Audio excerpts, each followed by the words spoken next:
दाल खाने का दंड बहुत सख्त है। एक लड़के की शादी हुई। लड़का बड़ा ही कंजूस था। वो शादी करके बीवी को घर लाया।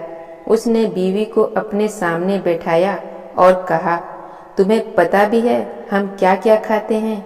बीवी ने कहा, मुझे क्या पता आप क्या क्या खाते हैं। मैं तो अभी नई नई आई हूँ। लड़के ने कहा, अब घर में वही बनेगा जो हम चाहेंगे। बीवी ने कहा, मैं वही बनाऊंगी जो आप चाहेंगे। लड़के ने कहा, पहले सुन तो लो, हम खाएंगे क्या? बीवी ने कहा, अच्छा बताइए। तब लड़के ने कहा, मांस हम नहीं खाते, मछली हम नहीं खाते, दूध दही हम नहीं खाते, साग सब्जी हम नहीं खाते।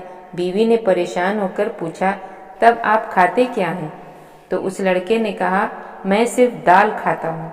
इस पर बीवी ने कहा, ठीक है, आप दाल खाइएगा तो मैं अपने लिए कुछ और बना लूँगी।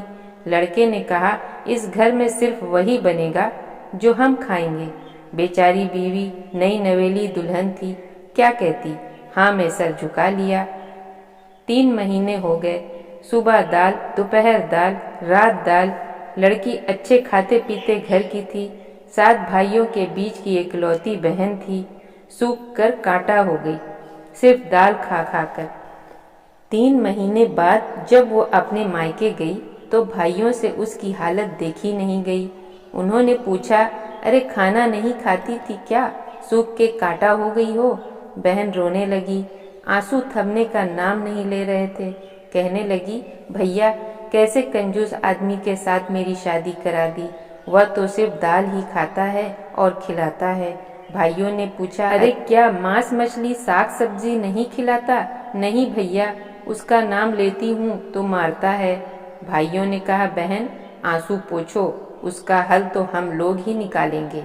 यह लो, यह नींद की गोली उसके रात के खाने में मिला देना। वह ससुराल वापस आई। उसने रात में दाल बनाई, दाल में नींद की गोली मिलाया और उस लड़के को खिला दिया। दाल खाकर लड़का बेहोश हो गया। थोड़ी देर बाद उसके 4 भाई घर पर आए। उन्होंने बेहोश लड़के को उठाया, उसे कफन पहनाया और एक खाली कमरे में ले गए और एक तरफ को लिटा दिया और खुद चारों काले नकाब पहनकर एक एक कोड़ा हाथ में लेकर कमरे के चारों कोने में खड़े हो गए। थोड़ी देर बाद लड़के की नींद की गोली का असर खत्म हो गया। वो उठा, उसने अपने बदन पर कफन देखा और सामने 4 यमराज हाथ में कोड़ा लिए खड़े थे। देखकर घबरा गया। उसने पूछा, आप लोग कौन हैं? उन लोगों ने कहा, हम यमराज हैं। तुम उस दुनिया में नहीं हो, तुम यमलोक में आ चुके हो। अब तुम तैयार हो जाओ सवाल का जवाब देने के लिए। उसने कहा, कैसा सवाल, कैसा जवाब?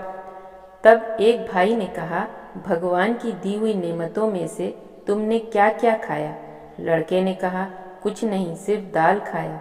यमराज ने कहा, मछली क्यों नहीं खाया? लगाओ 50 कोड़े इसे। फिर पूछा, दूध दही साग सब्जी खाए थे? लड़के ने कहा, नहीं खाया। क्यों नहीं खाया? लगाओ 50 कोड़े इसे। कोड़े पड़ने थे कि लड़का बेहोश हो गया। भाइयों ने उसे उठाया, कफन बदला और उसे उसके बिस्तर पर लेटा दिया। कोड़ों की मार से सुबह उसकी आंख देर से खुली। बीवी ने उसे उठाया, आप उठिए, मुंह हाथ धो लीजिए, मैं आपके लिए नाश्ते में दाल बनाकर लाती हूँ। लड़के ने कहा, दाल ना बनाना, दाल खाने का दंड बहुत सख्त है, मुझे झोला दो, मैं बाजार से मांस मछली दूध दही साग सब्जी लेकर आता हूँ, हम साथ बैठकर खाएंगे। कंजूसी छोड़ो, भगवान की दी हुई नेमतों का आनंद लो। धन्यवाद। अगर ये कहानी आपको पसंद आई हो तो प्लीज़ लाइक कीजिए, सब्सक्राइब कीजिए और शेयर कीजिए पाकीज़ा वॉइस को।